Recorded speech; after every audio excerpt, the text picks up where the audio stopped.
Good morning. This is Michelle Smith. I am the State Coordinator for Action for Healthy Kids, and I'd like to welcome you to our webinar, SHACs in Action, Parents Are the Power. All of these organizations on this slide care very much about healthy kids, and I've been working together to provide training and support for school health advisory councils. The Texas Action for Healthy Kids has been the umbrella group for pulling all the SHAC trainings and webinars together. You'll find a lot of great resources on the Department of State Health Services website. It's Time Texas is one of our partners who has a web page for SHACs where you will find other webinars and information and a lot of the resources that we've developed over the last 10 years or so. And then our other organizations you see listed here have resources or serve on school health advisory councils.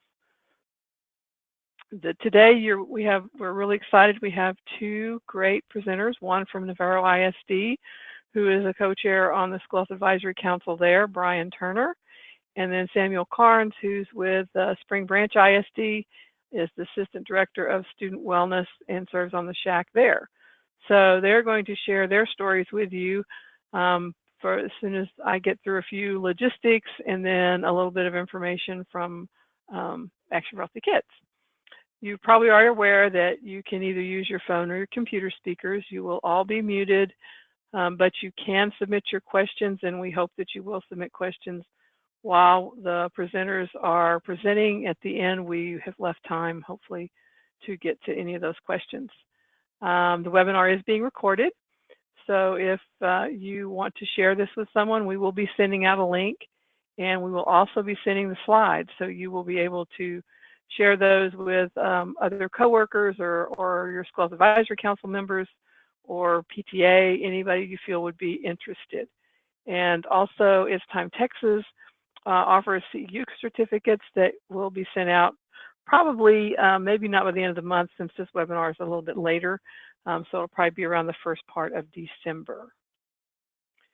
So I know most of you are on this call or on this webinar are aware of what a SHAC is, but just to make sure, it is a district level advisory council.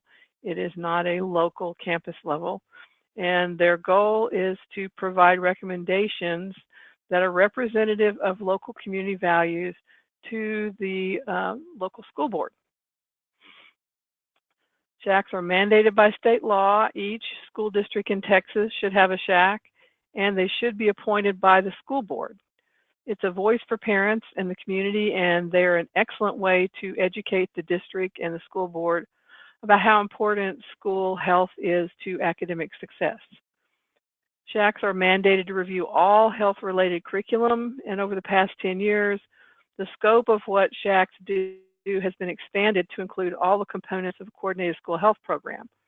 Now, the newer model of coordinated school health is called the whole child model, which includes all 8 of those components, and basically it expands on a couple of them.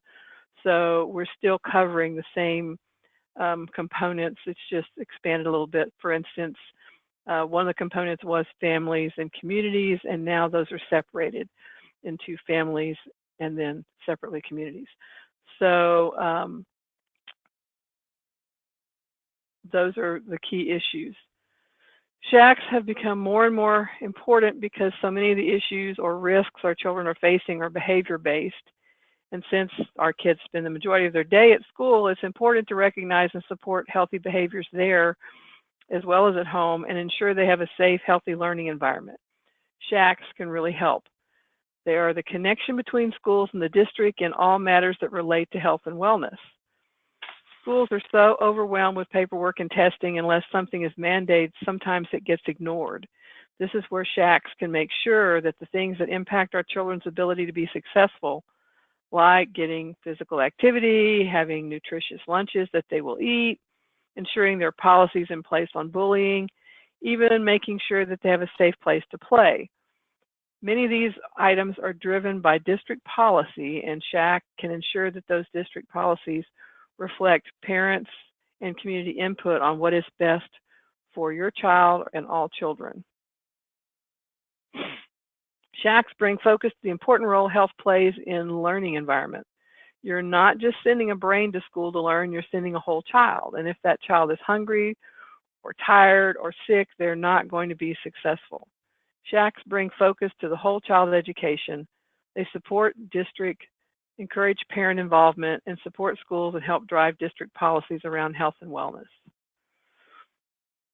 So this is why parents are a big part of SHACs. In Texas, school advisory councils are mandatory, and at least 50% of a SHAC is to be made up of parents who are not employees of the district.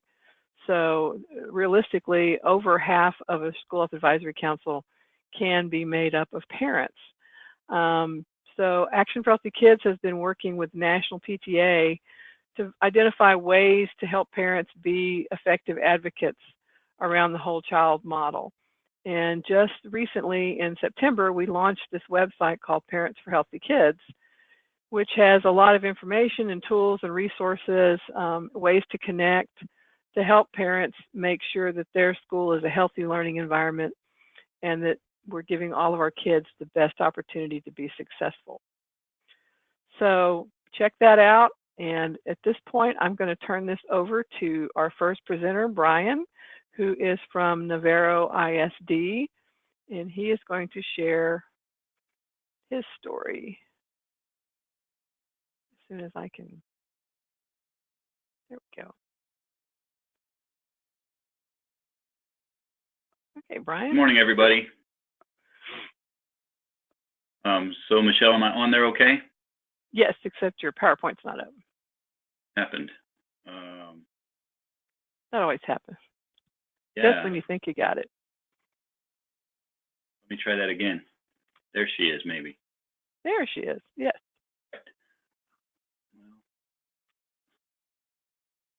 Still trying.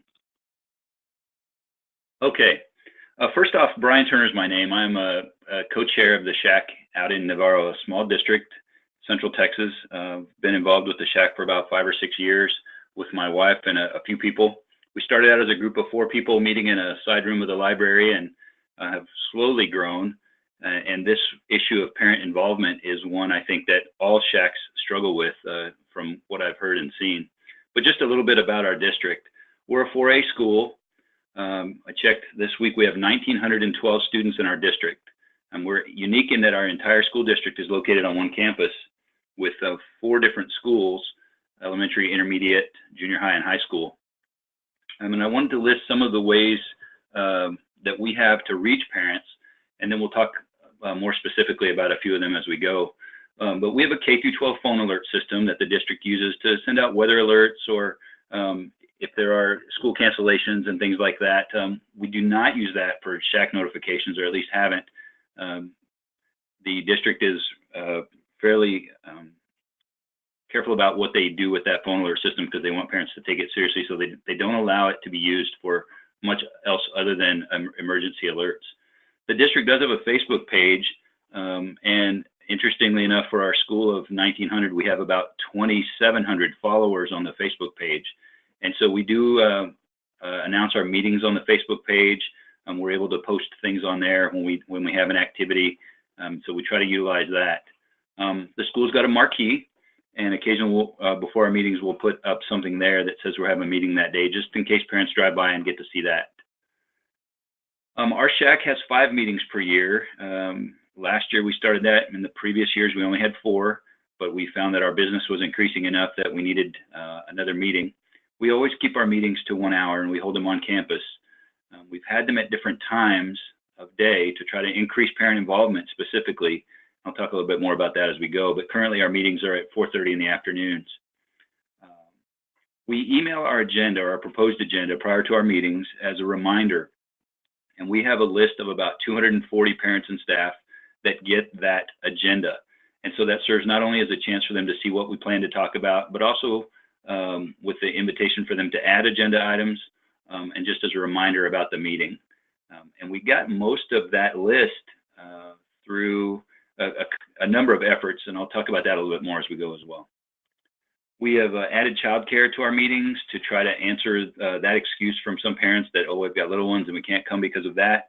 And we also always offer a snack at our meetings. And again, just to try to, they always say if you provide food, people will come. So we've tried that as well. We either provide snacks or we have our food services director do that. It's been very, very nice. The picture on your right there is my co-chair, Charlene Wolfong, along with the superintendent of the district. And this was a while back. We got a grant from the electrical co-op to build a walking track at our elementary school. Charlene was instrumental in that, and I wanted to give her some credit. This is one of those SHAC activities that we discussed and that she was able to put forth and get us a grant. We were able to build a walking track that is used by the school and the community. So some of the stuff our SHAC has worked on, and this may look familiar to you.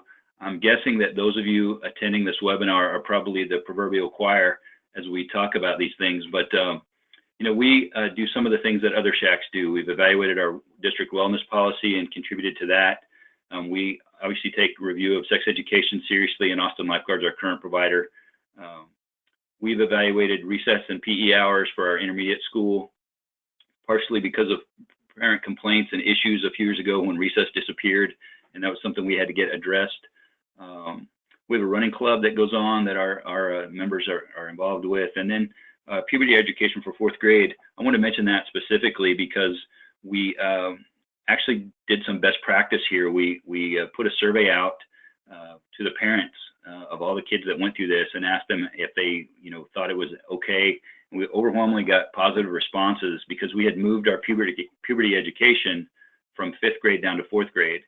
And so we were concerned about that, but we got some good information back from the parents on that. And I think everybody's pleased that we moved that down a year, with a couple of outliers, but mostly good.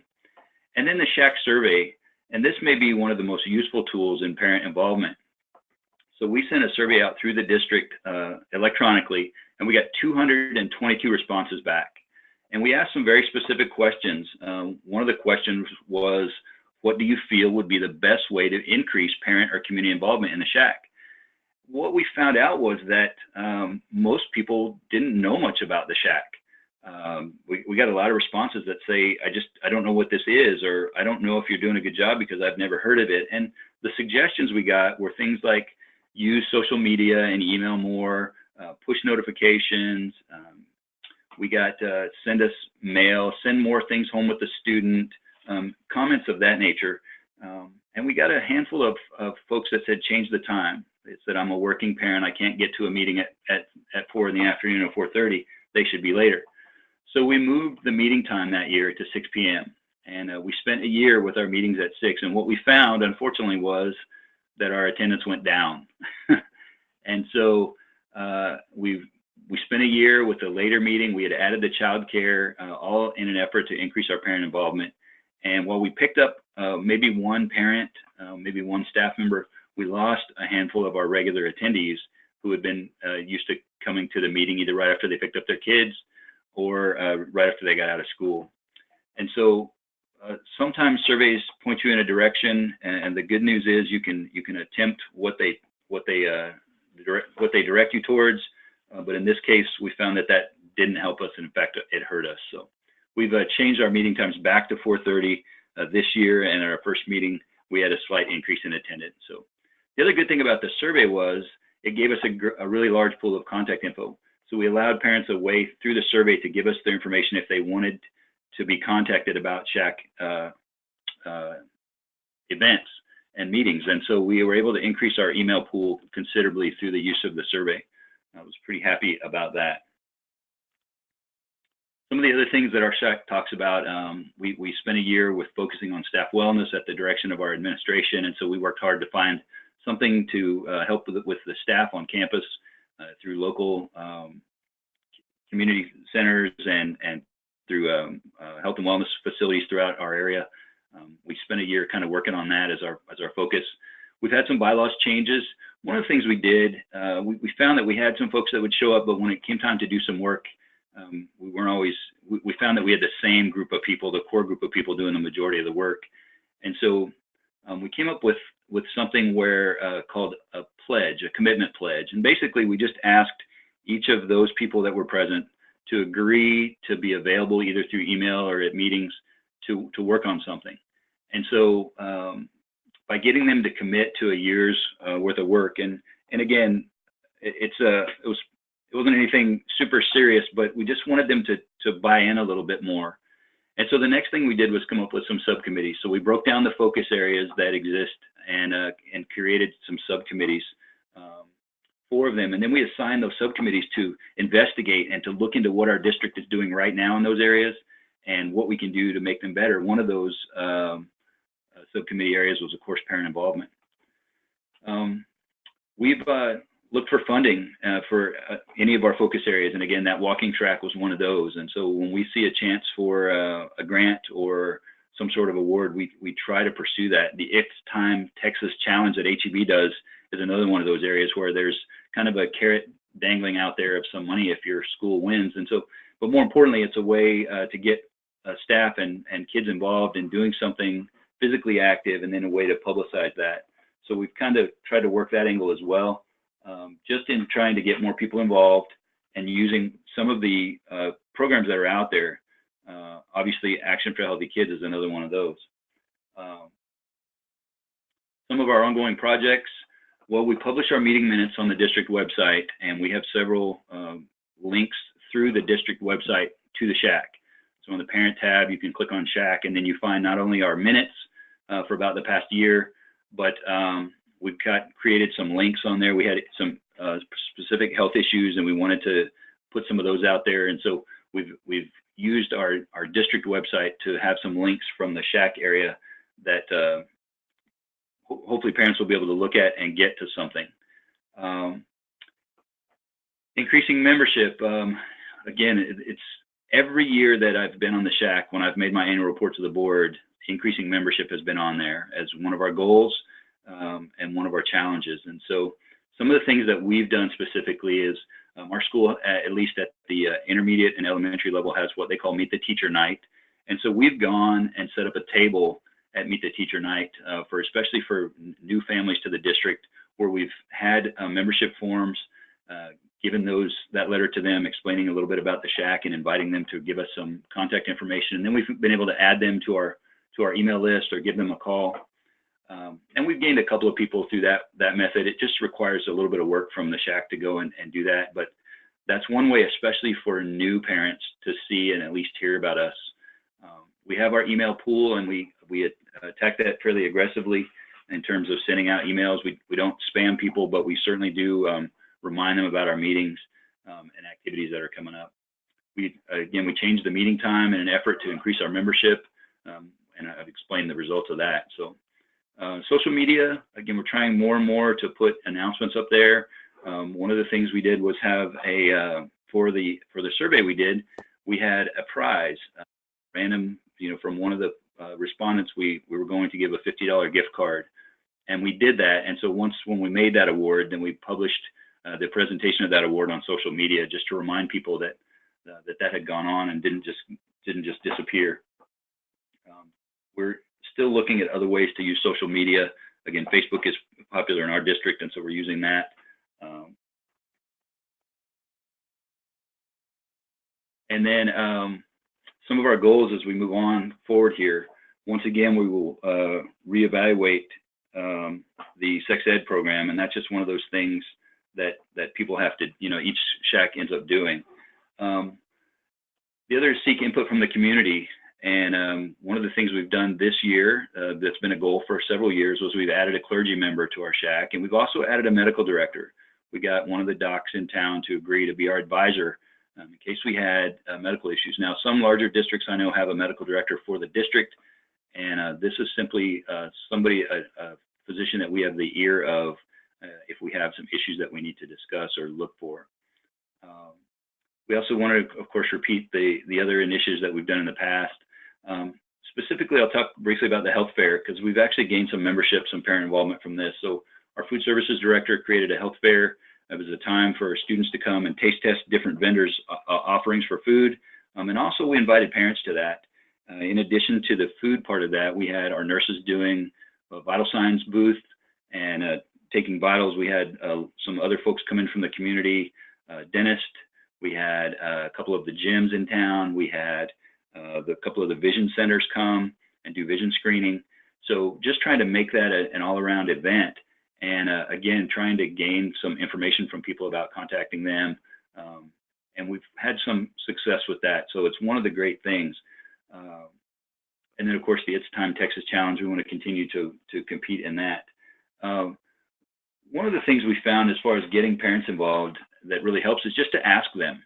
And sometimes it's just, again, we got so many responses from our survey that said they just didn't know about us.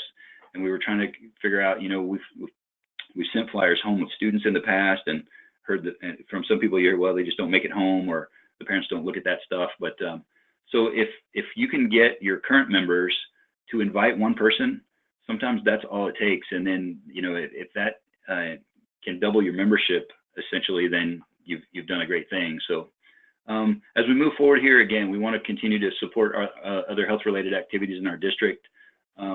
I like this concept of the SHAC being a conduit or a liaison between the district and the parents.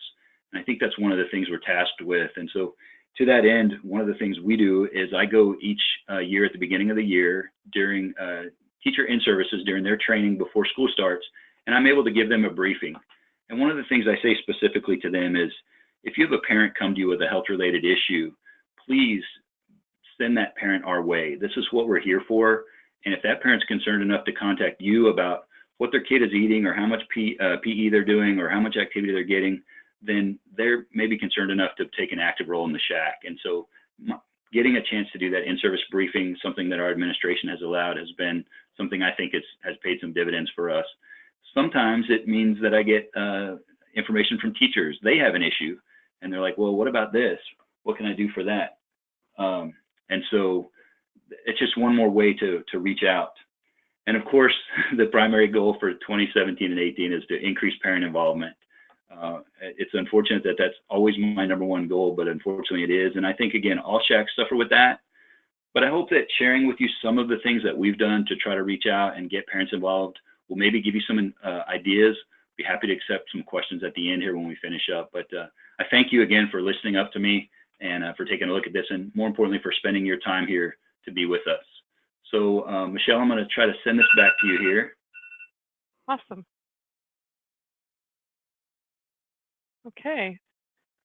Thank you so much, Bryon. I mean, I think there's some key things you talked about that are valuable to all SHACs. I don't care which how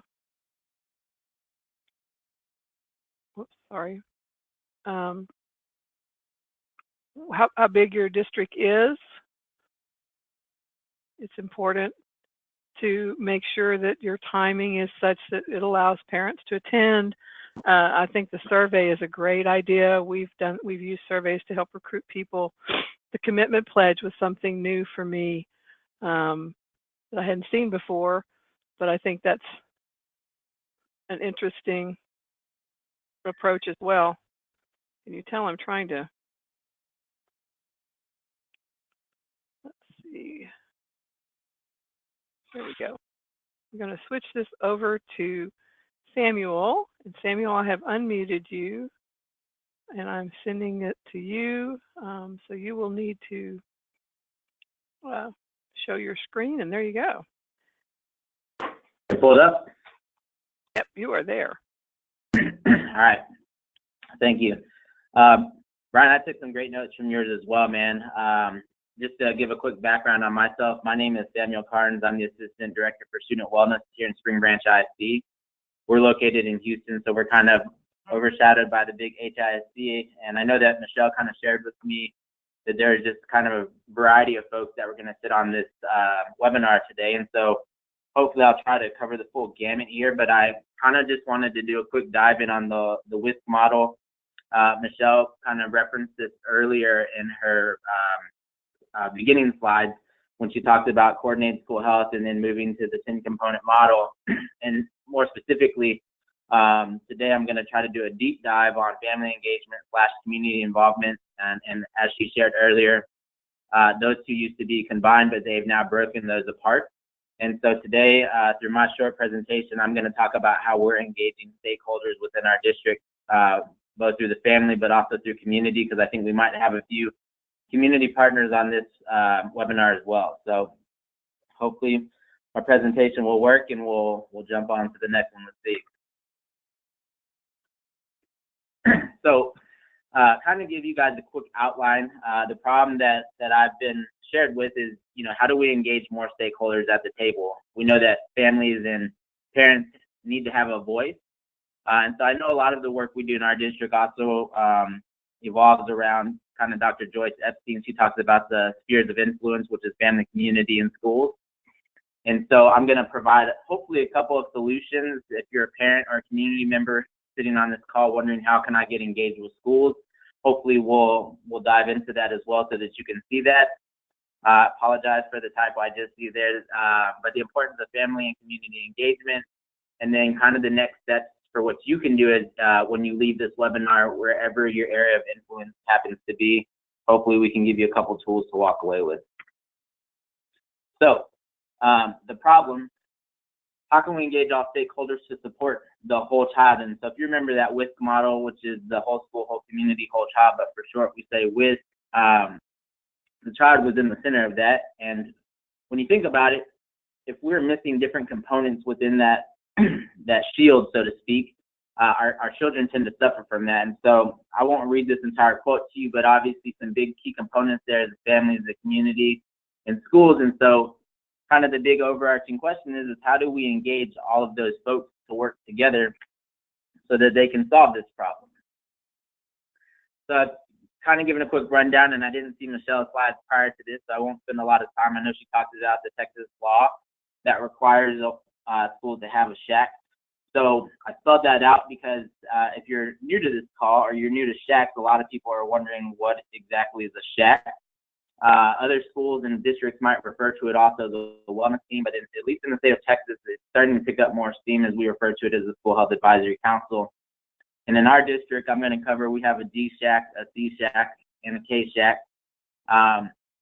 The majority of members, as shared earlier, ours is definitely 51% family community, 49% staff, and I'd say the ratio of family and community partners is probably a 6 or 7 to 1 of staff, which is a great representation because, again, we all look through different lenses. And so as a parent, some of us who sit on the SHAC don't necessarily have kids that are ours that are invested into the system of where they're at. And so it's important that we keep that ratio, not really, so to speak, in terms of the law, but in terms of we want to have the voice and the thought process of the families in the community that we're serving. So they're required to meet 4 times out of the year, again, by law, so not spending a lot of time on that one. And just jumping straight into what we are currently doing in Spring Branch ISD. So we do have a strong SHAC, and like Bryon, we also meet 5 times out of the year. This is the 2nd year, but we were just recognized by It's Time Texas, which is a huge partner, as shared earlier, as one of the top 5 SHACs. And we gave a presentation that I'll make sure that I also share with Michelle later to share out with folks if they have more questions about SHAC, because I'm not going to do a huge dive into that whole outline of those. And then we have 41 campuses, so we're a district of about 35,200 kids. And we have, we also have some pre-K centers, but the C for CSHAC, which stands for campus, each one of our campuses has a campus school health advisory council that meets 6 times out of the year. And I'm gonna kind of bring that back to fruition in terms of how parents can get involved with that as well as community partners. We also have subcommittees that meet beyond the DSHAC meetings. So kind of what Bryon shared earlier, it's hard to get a lot of the meat of the meeting taken care of. So a lot of times during the DSHAC, we're creating awareness. We did a short exercise with our families and community partners last year in our 5th meeting, which is in May. And we went over some of the strengths and weaknesses. We did kind of a gallery walk, but we had people put down their top 3 things of what they enjoyed about the SHAC. And then they listed the top 3 things that could be strengthened, or another, for lack of better terms, are weak. And then they all got some colored dots to walk around, and they put their few dots next to the ones that really resonated with them. So again, beginning to give a lot more voice to our families and really get to jump into their brain a little bit in terms of how they're processing. But again, those subcommittees is where a lot of the work gets done as we begin creating those goals. And so that those subcommittees are made up of people from the district, but also parents, and community partners, because again, as I shared earlier, we all kind of look through different lenses. And so it's important to have all of those perspectives at the table when making decisions, but also looking for programming that would be beneficial for our kids in our community. And then one of the things that we started doing more closely is we've really done a dissection of the SHAC. We have what's called a coordinated school health leadership team in our district, and that comprises of those 10 components, which I'll end so that you guys will have that for the presentation. But the WISC model, we have a director or a coordinator within each one of those components. And what we've started doing is we know that a lot of families and community partners engage with community relations in our district. And so that's kind of the entry point that we direct people to. And then they kind of say, okay, based off of what you're wanting to do, you need to speak with these people. And they might suggest coming to the SHAC as a good place to have your voice heard and to share your perspective. And then KSHAC, which is Kids School Health Advisory Councils, we have that at multiple campuses. But again, that is also sometimes spearheaded by a parent of a child who is really into health and wellness, wanting to create change on a campus level. And so again, we start giving voices and power to our kids as well, because those are going to be the future health ambassadors of the years to come. And then one of the things that we are also doing, or have been doing over the past few years, is working very closely with the PTA councils. They have what's called a Healthy Lifestyles Chair. There's also a website to have one of my slides here later will give you all the resources that I'm talking about, but it talks about how healthy lifestyle chairs can get involved. And if you just kind of look at what the healthy lifestyle serves as, and kind of break that word down, healthy and lifestyles. So we've begun adding them to our SHACs, and they also sit on the CSHAC at the campus level.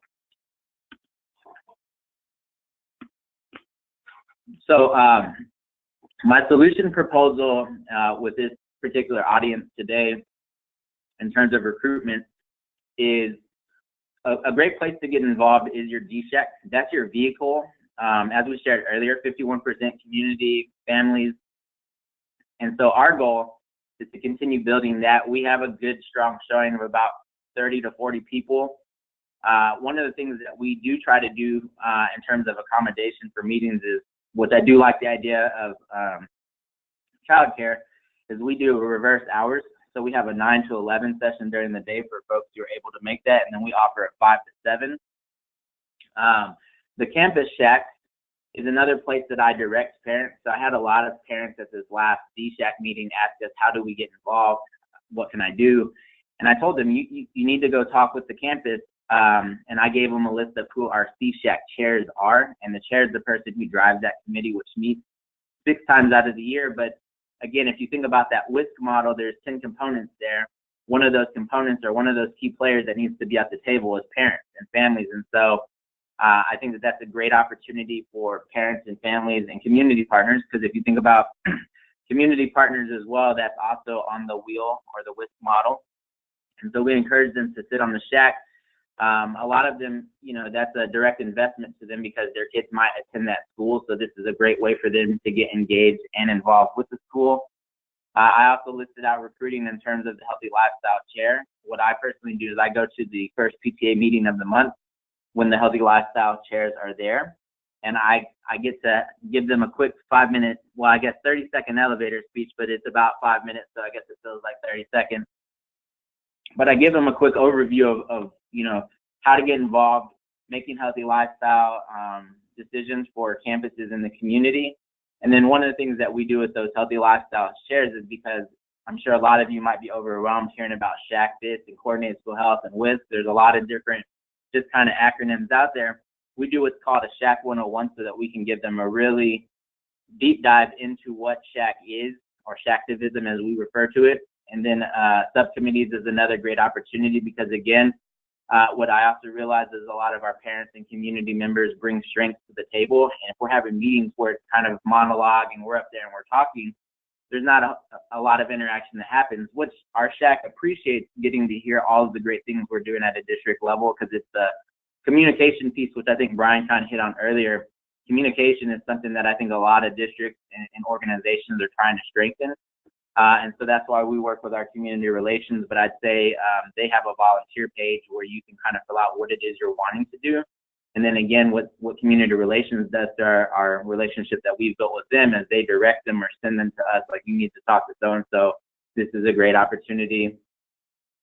And then one of the things that we're doing to engage families, I think, this year, so again, as you guys are sitting here thinking about SHAC and wondering, okay, how am I supposed to explain SHAC? Because one of the homework items we give to our SHAC members every meeting that we have is their action item is, obviously, the first one is you need to bring a friend with you next time, or a colleague or a peer. And that kind of gets the word out, because we had a few new folks at this last meeting. So it's really great. But one of the things that we're trying to do is create a vision. I think there's a lot of things that are set out there policy-wise, but it's very bland, very generic. And so I'm going to share a couple of documents, which are not mine. I didn't recreate them. They came from the Department of State Health Services. So again, I'll give you that slide later so you guys can all have that. And then I think in terms of retaining family and parents and community partners is just being transparent in our communication. A lot of times our parents and our community partners just want to make sure that their voices are being heard. And again, this is that platform to allow that to happen. And collaborative spirit just happens to be one of our core values. Collective greatness is another one, but it's kind of just leveraging the strengths and gifts of what everybody brings to the table, because sometimes there's a lot of untapped resources, which are parents and people who are already serving in our community. So again, this kind of is the vehicle. This came from the Department of State Health Services. But if you notice at the very top there, in order to have an impactful change, you have to have a vision, skills, incentives, resources, and an action plan. And so from our poll, so to speak, of what we did last year with our strengths and weaknesses, there was a lot of confusion. And so when I thought about this model and looking at this here, well, in order to retain and in order to help our best work together as a collective whole, we needed to create a vision. And so one of the things that we did with our DSHAC members, and this is where they really do get that voice. It's not just us up there standing and talking and saying, hey, here's some of the great things happening in the district. We'd really like you to get involved in spots A, B, C. Here's, if you look at the first question, write 3 sentences that express your aspirations for the children, youth, and families living in our community. And so each person filled this out. And normally I do it electronically, but we did it by hand. So I wanted people to really reflect on this. And so we actually, in our second meeting that we had for our DSHAC, this is what they filled out. So we will analyze all these things that they created, and we will put those into buckets. And when we meet in January, that will be the direction. But I think, again, Bryon kind of mentioned this earlier, but buy-in, the buy-in that comes here is this is exactly what parents and community members are wanting. They're sharing what they want to invest in. And so we get the opportunity to build off of that. Again, like I said, it's not, I stand up there and I say, this is what we're going to do, plan Y, X, and Z. I take what they want to do, align it with our vision of what we're trying to do by creating kind of that mission of what is our goal of the SHAC to do. And then again, we take these and we're gonna lead that on. So quick solution descriptions, kind of what I've been talking about. This is a little bit of what our DSHAC does. It represents the community. They evaluate curriculum and programs related to health fitness, which is physical education. In our district, we term it health fitness because we do teach more than just physical education within our classes. Health education, nutrition, and parent community programs. So again, one of the things we used to do is we used to vet a lot of community programs, but the feedback that we got from our DSHAC is we'd like to spend more time doing work related to policy, making impactful changes of where they happen to have kids at, because that's another thing that comes in terms of buy-in is they want to be able to see gratification or changes happening at that campus level, which is kind of why I recommend for parents to also tag into the school wellness team, or as we refer to it, the Campus School Health Advisory Council. One of the things we are utilizing this year as a tool in terms of accountability is the Alliance for Healthier Generation. We know that our schools are doing a lot of great things to create change through health and wellness, and so we want them to start getting recognition nationally. And so we've shifted. That's a free tool, but one of the things, and just a quick plug for them because I'm really excited about the work we're doing, as a parent or a community partner, this is free. And they have live advisors that kind of talk to you about how to get more involved with schools throughout the school year. And as I said, they meet 6 times throughout the year. One of the things, accountability, they will turn in the pre-assessment, which they've already done. And then we have a coordinated school health checklist that parents has a component on there for family engagement so that we know how our campuses are doing with engaging the families in the community. And then just summarizing the healthy lifestyle shares, and the PTA also gets engaged through our DSHAC.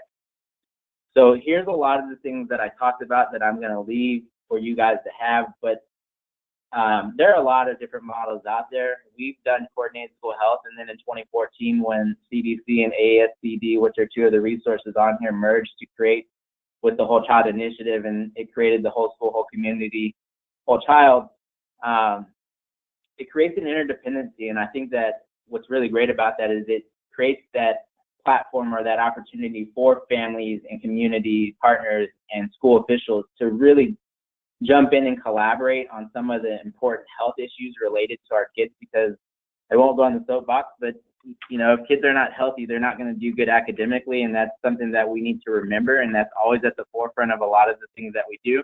And I didn't give a quick plug to TSHAC, but TSHAC is, which is kind of what we follow. We have a parent who's a co-chair. She serves on that TSHAC, and so she shares a lot of the policies and bills that are getting passed through. So recently there was one related to table sharing with food, and so we're working with our Child Nutrition Services Department on what that looks like. So I just wanted to give this as a quick overview. This is our outline, our infrastructure of how we work. So at the top, I've mentioned a lot of these different bodies of work. Coordinated School Health Leadership Team doesn't necessarily have parents on there, but we have a family engagement specialist who has her own team or task force, and she sits on that to give us the lens of how they look through things. The TSHAC, I just kind of gave them a quick plug, but that's the Texas School Health Advisory Committee. And then in the greater Houston area, we are working very closely with Harris County Public Health. And so we have a greater Houston leadership group, which is other people of other districts, child nutrition service directors, counselors, all types of people who come together, and we meet quarterly throughout the year. Our DSHAC, which meets 5, and you kind of see it kind of being towards the center of our infrastructure, but PTA, CSHACs, the subcommittees, I listed a couple of what we have, which is legislative, physical activity, nutrition. We have systems of care, but that's the social-emotional learning, which is social-emotional climate, which is one of the components on the WIS. And then we have health ambassadors. That's our employee wellness program. So I mentioned earlier, we have 41 campuses. We have a CSHAC chair at each one of those campuses. We also have a health ambassador at each one of those campuses that we communicate our information out to. And then our CSHAC chairs, we meet with them twice out of the year to kind of give them guidance and direction. And again, we had the Alliance come in and present. And then KSHAC, one of the things, and I'll make sure they're not jumping ahead here, what our next steps are, and I say these as next steps, is these could be opportunities for you all as well to reach into your own backyards of where you happen to be at. I shared this earlier, but we did our vision/goal setting with those couple documents that they reflected on, which actually took a good majority of our second meeting. I'm analyzing those now, and like I said, putting those in the bundle so that we can start creating a few more subcommittees if needed related to the goals that they want to accomplish as parents, but also making sure that they align with the Spring Branch way or the school philosophy. One of the things we're also doing is trying to streamline communication. So I hear this a lot from parents and community partners. You know, I got a guess from this person, but now I'm not able to get connected with, or I've been reaching out. And so we are streamlining that as a district to make it easier for the end user, whether you're a parent, a community partner. We are meeting and collaborating with other bodies of work. So I've learned recently through the community relations, we have a partners in education and a volunteer advisory board. And so one of the things that I thought was really neat was, well, not neat, I guess it was just saying we have a lot of work ahead of us, but I sat at a table full of 7 or 8 partners, but also some parents, and they did kind of the strengths and weaknesses with community relations and communications, and they kind of told me to cover my ears. And they said, I've reached out to schools, but I just haven't had any luck getting connected with them. And, funny enough, I told them the story was I was at a campus meeting with an assistant principal for the SHAC, and she's like, we're really missing this component for a community partner. And I'm just sitting here thinking, where are we missing the boat? Because both of them are saying the same problem, but for vice versa. And so that's where we've begun having those conversations to strengthen that collaboration with our family members, our family engagement, and community partners. So again, we are strengthening collaboration with our SHACs. The Healthy Lifestyles chairs January 23rd, which is our third SHAC meeting. So if you guys happen to be in Spring Branch ISD area, the Houston area, it's an open public meeting. We have people who sit from other SHACs because they take a lot of what we share as ideas and take it back to their own areas of where they do have kids involved in schools, because they're saying, hey, there's a body of work out there that's doing this. How can we mirror this, or what can we do? And I'm more than happy to share whatever resources I can as well. And then, like I said, we have our subcommittees. One of the things that is going to be new for us this year, and I'm already working with a committee of about 5 parents, is we're creating a district-wide Kids School Health Advisory Council. I put SWAG there because I think I'm getting outnumbered on what sounds cooler. So we developed the first K-SHAC in Texas that I'm aware of, and we've done a lot of that through some of the tools that It's Time Texas has provided. But SWAG stands for Student Wellness Awareness Group, which I guess, again, it does sound a lot cooler than what we have in terms of Kids School Health Advisory Council. But we're going to meet with them throughout the year. I'm going to start this in the spring with those 5 parents to help be the drivers behind this. And we're going to give these kids a platform to share, because I had a parent who came up to me at the end of our SHAC meeting and just expressed concern on terms of the workload for secondary kids in high school and middle school, balancing between work, the homework, the workload. And so we need to be able to come up with some valuable solutions on how can we help support those kids or support the whole child. So again, that's kind of the development behind that. And I close just with this.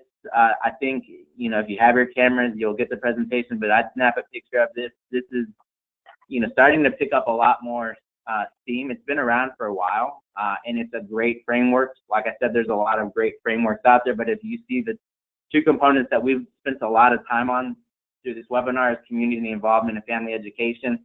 My whole thing is, if we don't have those 2 components, there's no way we can support the whole child, because families and community partners, sometimes, like I said, are the untapped resources. We might spend a good 10 hours with kids throughout the school day, but kids go home, and it's about having that consistency with families and making sure that they're aware and cognizant of what's happening at the district, and vice versa. We as the school district need to figure out what's happening at home with families and what's being shared, and making sure that we're kind of on the same page. We do utilize social media. That's our Twitter handle, SBIC_CSH for Coordinated School Health. We tweet out a lot of the great things we're doing through the wellness nights at all of our different campuses. So if you are on Twitter, make sure that you go ahead and follow us. We do send out a lot of different updates. And kind of as Bryon said, it's just we use a Remind and a Sign Up Genius, which is how we get volunteers to sign up and send out reminders. And that's just that communication piece, because the biggest thing I hear from parents and community partners is, what I don't know, I just don't know. And so that's one of the things that we're trying to capitalize on. So that's my last slide. I'm going to change this back over to Michelle. Thanks. Samuel, you left a lot of great information. Some of the key things that you hit on, I think, that are really important are, the fact that there's a lot of good resources out there. It's Time Texas and others have some great resources that, my questions thing went away. You can tap into. If you go to their website, Action for Healthy Kids, which is the organization I work with, has some great resources. You can do assessments through the School Health Index. There's some policy development tools on our website as well that you might find interesting. This was obviously focusing more on how do you get parents involved and engaged and why they're so important to this. I think, one of the things that Samuel's group, when they work with the K-SHACs, is if you get the kids involved, the parents are going to come too. So that's another really, ironically, a good way to get parents involved in your SHACs is to tap into the kids. So I'm not seeing any questions. I wish if you have any, it's your last chance to get some questions in before we close out our webinar. And just as a reminder, we have our annual summit, and this year it will be in Houston. So we're really excited to be going to Houston. It's the first time we've ever had one of our summits outside of Austin. And we have Marlene Schwartz with the Rudd Center, who is going to be our keynote. We're also going to have some sessions focusing on health equity in schools, some of the things that were covered in last legislative session. We're going to have a panel on grants, including some that are available from Texas Parks and Wildlife, Fuel Up to Play 60, and our partners at Dairy Max. So those are all some great things that you can be looking forward to, and we will have registration open this in the next week or so. I do have a question. What do you do when you don't have consistent members? That's a good question. I'm gonna unmute Bryon real quick because he may have some thing to add to this. Samuel, what would you say to that? You don't have people that are consistently attending. Yeah, we're in a spot where we have a lot of the same consistent members, and I do notice that, you know, maybe one or two who slip in between kind of those meetings, and so a lot of times we reach out to them, and it only works out if we get a response in terms of it. A lot of times what I see in terms of inconsistency, it has to do with the meeting times, and again, we try to accommodate as much as we can, which is why we do a 9 to 11 and a 5 to 7. But I know that a lot of them too, it's just busy times for them. And so at least this is the feedback that we get. There's not a lot of negativity. We do post a lot of our things. And so some people, that's just the type of learner that they are. So and I didn't share this, but we post a lot of our things through the Google platform because it updates in real time and I don't have to reattach a document. I can put our meeting agendas in there. I put all of our handouts out in there. But I know that a lot of folks just pull a lot of our notes because they do want to stay involved. But sometimes a 2-hour meeting, because ours is 2 hours, it's challenging for them to be there. And I know some of them feel bad being only able to stay for an hour and then having to leave in the middle of it. It's just kind of an uncomfortable feeling for them. But I would say, in terms of inconsistency, it's just a lot of it's just trying to run that survey or figure out, you know, what are we doing well and what are some things that we could get better at, and you know, maybe that gives you a result of why there's inconsistency with whatever the challenges that you're facing are. Okay, Bryon, do you have anything to add? Well, I think one of the reasons you may see inconsistency, or at least what we've witnessed, is that there's been maybe a hot button issue that came up about you know, whether it was transgender restrooms or about the sex ed program. And we would see a group of parents show up for those meetings because they were important to them. And then maybe a parent would show up once or twice because they had a serious nutrition issue or PE issue, but then they would disappear. And that's kind of why we came up with the commitment pledge. And it's just a paragraph, so let me share. It says, I, and state your full name, agree to remain active with the Navarro SHAC by attending at least 2/3 of the scheduled meetings and by responding to communication when requested. And then I put, I understand that voting rights within the council are contingent upon my participation and active status. So basically, we had a little bit of concern that we might get a special interest group of parents that would show up and kind of hijack a vote. And so we created that commitment pledge specifically with that in mind, to make them not just show up for a couple of meetings, but to be consistent throughout a year. And that was what I found was usually eating time obviously is an issue, but it was more almost related to what was on the agenda for that meeting. And it's like, well, I feel really strongly about this, so I'm going to go and I'm going to make my voice heard. But then the next meeting, you know, I'm not too worried about the wellness policy, or, you know, my kid doesn't have health education because they're in elementary school, so I don't care about that. But by trying to get some people to be committed, and then once we got them committed, those are the people that we hit up about being on our subcommittees. because we could allow their subcommittees to meet any time of their convenience outside of our meeting times, and then maybe allow them to stay more involved. Okay. I can throw in one thing. I know we've raised the status, I guess, of being a School Advisory Council member to something where you feel like it's a privilege. We meet in the school board meeting room. We have a school board member who attends our SHAC meetings.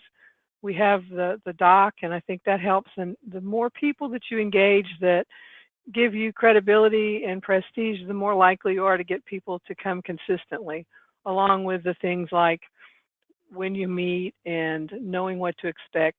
Because we have had some of ours hijacked, like you said, by special interests, especially in the last year or so. But the other side of that is that also brings new parents to the table. We had a issue where the district had changed the nursing practices and how many nurses we had in campuses, and parents were very unhappy with the health care for children, especially those that had special needs. And a group of parents came to our SHAC, and now we have a very robust health services subcommittee, which had kind of languished and not been very active. And now we have a really strong parent-led health services committee that's looking at the health services across the district and doing some analysis of what other districts are doing. So sometimes those special interest groups can evolve into strong subcommittees and gain you some new parents. At least you can hope. And this is one that I think we're facing right now. I hope you guys have some answers. Who runs your SHAC if no one wants to be the chair? Have y'all run into that problem? I guess I can address that. Again, about 6 years on the SHAC for my wife and I. We both have had terms as the chair. We were able to, I hope this doesn't sound wrong, but able to get out of being on the officer board for about a year. And then we lost that chairperson to our school board. Again, we're a small district, and the number of parents who want to be involved is fairly small as well. But it seems that every year at election time, we kind of try to get rid of the job. And so far that hasn't happened. On the other hand, I felt the ownership that you feel in something when you invest in it is that I've been reluctant to want to turn it over to someone who I didn't think was going to do a good job. So, but we have not had to cross that bridge, at least in the last 6 years, because there's always been someone, usually me or my wife, to step in and fill that role. It's hard. I've been on our School Advisory Council since the beginning, and did take a term as a chair. Preferred to be a member rather than chair, because you have to be more of a facilitator and have less of an opinion. And I like to express my opinions too much. So, but you know, it is difficult to make sure that you have strong leadership. But if you have a strong SHAC, then they will survive. I mean, we have had sometimes weak chairs, but we've always had really strong, interested, engaged parents and community members who will continue to carry it forward. Sometimes someone from the district may play a larger role. We're a larger district as well, so we have a school health coordinator, and she takes a lot of responsibility for making sure we have minutes and food and all the logistical things that happen. And I think sometimes that makes it a little bit easier to get somebody to chair. But finding ways to lessen responsibilities of that chairperson so they don't feel overwhelmed is something that's helpful as well. Samuel, do you have something you want to add? I would just add that we co-chair ours. So we have a parent co-chair sit on ours. So we chair it together. We had a parent, like I said, she's on the TSHAC. She actually served 3 years, and we have a new person who's come into play. And so what we've kind of done is ask our current chair, you know, who would you recommend? Because a lot of times they interact with parents who are just as vocal, who are just as passionate about them. One of the things that we're exploring, and I don't think we're there yet, because I know TSHAC has a lot of great resources out there. Bryon, just in terms of kind of like your commitment, they have an application process as to why you want to be on that committee. And you serve like 2 and 3 year terms. And so I kind of have taken some of that philosophy. And I think when we get to that point, like I said, one of the top 5 SHACs, but I always say we have a lot of work to go still. And I think we're trying to create where we would have a co-chair, but then have somebody who's like an assistant co-chair that would transition in, so that you're kind of building that or developing that person as they progress. And so the chair, I think we'd eventually like to have the co-chair serve a 2 year term, and then have the assistant co-chair kind of come in on the 2nd year of that term and kind of shadow them. And then they would continue that so that it sustains itself over time.